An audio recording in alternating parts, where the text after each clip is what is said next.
السلام علیکم دوستو آج ہم پھر سے حاضر ہیں انفارمیٹیو لاؤنج کی ایک نئی ویڈیو کے ساتھ۔ آج ہم آپ کو بتائیں گے حضرت خدیجہ رضی اللہ تعالی عنہا کے بارے میں، پیغمبر اسلام کی پہلی بیوی جنہوں نے اپنے شوہر اور دین کی خاطر وہ سب کچھ کیا جو ان کے بس میں تھا۔ انہوں نے اپنے راستے کی ہر رکاوٹ کو گرا دیا، یہاں تک کہ آج کی خواتین بھی وہ کرنے کی خواہش مند ہوں گی جو انہوں نے 1400 سال قبل کر دکھایا۔ یہ الفاظ برطانیہ کے شہر مانچسٹر کے ایک امام اسد زمان کے تھے۔ ان کا کہنا تھا وہ سن 1955 میں اس علاقے میں پیدا ہوئیں جہاں آج سعودی عرب موجود ہے۔ انہیں معاشرے میں ایک باعزت مقام حاصل تھا۔ وہ بہت امیر اور با اثر خاتون تھی جو کئی امراء کی جانب سے شادی کی پیشکش ٹھکرا چکی تھیں۔ ان کی 2 شادیاں ہو چکی تھی، ایک شوہر کا انتقال، جبکہ دوسرے شوہر کے بارے میں کہا جاتا ہے کہ حضرت خدیجہ رضی اللہ تعالی عنہا نے خود ان سے علیحدگی اختیار کی۔ انہوں نے طے کر لیا تھا کہ اب شادی نہیں کریں گی، لیکن ان کا یہ ارادہ اس وقت بدل گیا جب وہ اس شخصیت سے ملیں جو ان کے تیسرے شوہر بنے۔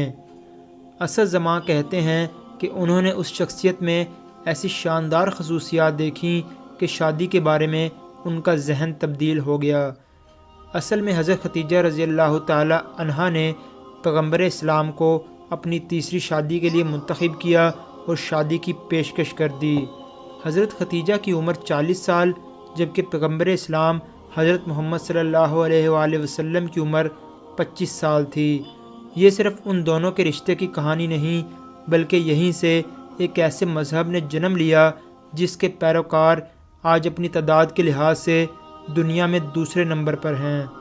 حضرت خدیجہ نے پیغمبر اسلام سے اس وقت شادی کی جب انہوں نے اپنی نبوت کا اعلان نہیں کیا تھا۔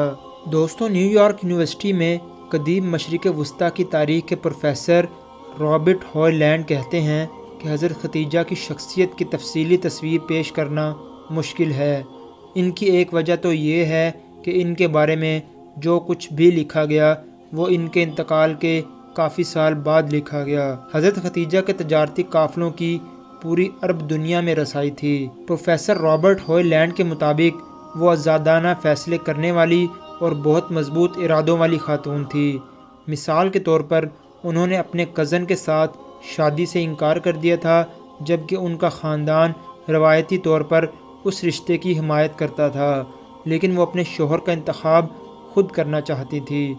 حضرت خدیجہ رضی اللہ تعالی عنہا ایک ایسے کامیاب تاجر کی بیٹی تھی جس نے اپنے خاندانی کاروبار کو ایک وسیع کاروباری سلطنت میں تبدیل کر دیا تھا۔ والد کی جنگ میں ہلاکت کے بعد حضرت خدیجہ نے کاروبار سنبھال لیا۔ ایک اور مورخ بیٹنی ہیوز کا کہنا تھا کہ انہیں خود اپنے طور پر دنیا میں آگے بڑھنا آتا تھا۔ حقیقت میں ان کی کاروباری ذہانت نے ہی انہیں اس راستے پر ڈالا جس نے آگے چل کر دنیا کی تاریخ بدل دی۔ حضرت خدیجہ مکہ سے جو کاروبار کرتی تھی اس کے لیے مشرق وسطیٰ کے بڑے شہروں میں ان کے تجارتی قافلے سفر کرتے تھے۔ یہ تجارتی قافلے طویل سفر طے کر کے جنوبی یمن اور شمالی شام جیسے شہروں تک جایا کرتے تھے۔ یونیورسٹی آف لیڈز میں اسلامی تاریخ کی ایسوسی ایٹ پروفیسر فوزیہ بورا کے مطابق حالانکہ ان کی دولت کا ایک بڑا حصہ انہیں وراثت میں ملا تھا، لیکن خود ان کی کوششوں سے ان کا کاروبار بہت وسیع ہوا تھا۔ وہ خود انفرادی طور پر بھی ایک کامیاب کاروباری خاتون تھی جن میں بہت خود اعتمادی تھی۔ وہ اپنے کاروبار کے مختلف کاموں کے لیے لوگوں کی خدمات حاصل کرتی تھی۔ پھر انہیں ایک ایسے شخص کے متعلق معلوم ہوا جس کے بارے میں لوگوں کا کہنا تھا کہ وہ بہت ایماندار اور محنتی ہے۔ حضرت خدیجہ رضی اللہ تعالی عنہا نے اس شخص سے رابطہ کیا اور ان سے اپنے ایک تجارتی قافلے کی سربراہی کرنے کا کہا۔ جلد ہی وہ اس شخص کی مداح ہو گئیں۔ حضرت خدیجہ رضی اللہ تعالی عنہا پیغمبر اسلام سے اس قدر متاثر ہوئیں کہ انہوں نے ان سے شادی کا فیصلہ کر لیا۔ حضرت خدیجہ سے شادی کے بعد پیغمبر اسلام کو اپنے مقصد کے لیے زبردست استحکام اور معاشی مدد ملی۔ مسلم انسٹیٹیوٹ آف لندن کی پروفیسر رانیہ حافظ کہتی ہیں، سماجی تناظر میں اگر دیکھیں تو آپ کو اس وقت کے حالات کو بھی ذہن میں رکھنا ہوگا۔ وہ ایک کثرت ازدواج والا معاشرہ تھا۔ اس زمانے میں زیادہ تر مردوں کی کئی بیویاں ہوا کرتی تھی، لیکن جب تک حضرت ختیجہ زندہ رہیں پیغمبر اسلام نے دوسری شادی نہیں کی۔ حضرت ختیجہ رضی اللہ تعالی عنہا کی طرح پیغمبر اسلام حضرت محمد صلی اللہ علیہ وآلہ وسلم بھی قریش قبیلے میں پیدا ہوئے اور پروان چڑھے تھے۔ یہ وہ وقت تھا جب اس علاقے میں اکثر لوگ کئی خداؤں کی عبادت کرتے تھے۔ جب پیغمبر اسلام کو روحانی تجربات کا سلسلہ شروع ہوا اور وہ مکہ کے قریب پہاڑوں میں جا کر مراقبہ کرنے لگے تو ان کی شادی کو کئی برس ہو چکے تھے۔ اس کے بعد انہیں فرشتے حضرت جبرائیل علیہ السلام کے ذریعے اللہ کی جانب سے وحی آنے لگی۔ پیغمبر اسلام نے فیصلہ کیا کہ وہ جس کیفیت سے گزر رہے ہیں اس کے بارے میں کسی کو بتائیں۔ وہ حضرت خدیجہ رضی اللہ تعالی عنہا پر بے انتہا اعتماد کرتے تھے۔ حضرت خدیجہ رضی اللہ تعالی عنہا نے ان کی بات سنی اور انہیں دلاسا دیا، کیونکہ ان کے دل نے کہا کہ یہ کوئی عظیم اور انتہائی مقدس تجربہ ہے۔ کئی مورخین کی نظر میں پیغمبر اسلام پر اترنے والی آیات کو سب سے پہلے حضرت خدیجہ رضی اللہ تعالی عنہا نے سنا تھا، اس لیے وہ تاریخ کی پہلی مسلمان خاتون بن گئیں اور اسلام قبول کرنے والی پہلی شخصیت تھی۔ پروفیسر فوزیہ بورا کہتی ہیں کہ انہوں نے اس پیغام کو یقین اور دل سے قبول کیا۔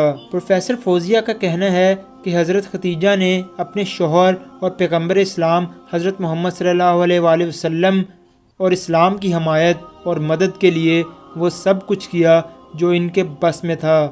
حضرت خدیجہ کی حمایت سے پیغمبر اسلام کو اپنا پیغام عام کرنے اور اپنے قبیلے کی شرافیہ کی مخالفت کا مقابلہ کرنے میں بہت مدد ملی۔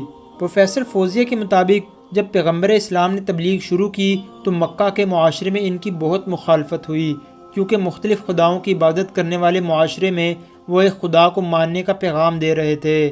اس موقع پر حضرت خدیجہ رضی اللہ تعالی عنہا نے وہ حمایت فراہم کی جس کی پیغمبر اسلام کو اشد ضرورت تھی۔ اگلے 10 سال تک حضرت خدیجہ نے اپنے خاندانی تعلقات اور اپنی دولت کے ذریعے اپنے شوہر کی بھرپور مدد کی۔ حضرت خدیجہ نے زندگی کے آخری دنوں تک اپنے شوہر اور اسلام کی حمایت اور مدد کے لیے وہ سب کچھ کیا جو ان کے بس میں تھا۔